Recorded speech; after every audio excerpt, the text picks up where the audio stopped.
ही नवी कंपनीचा ट्रिमर आहे बघा,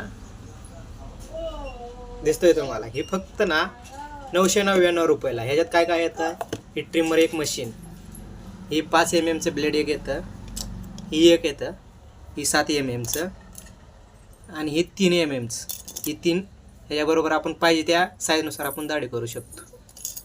आणि एकदम ही छोटी करण्यासाठी ही एक गॅजेट येतं. ही नाकातले केस वगैरे काढण्यासाठी एक गॅजेट येतं. आणि हे साफ करण्यासाठी ब्रश बी आहे. तर मी तुम्हाला दाढी करून दावतो ही कशी बघावं का. 999 रुपयामध्ये फक्त ओनली. चालू केलं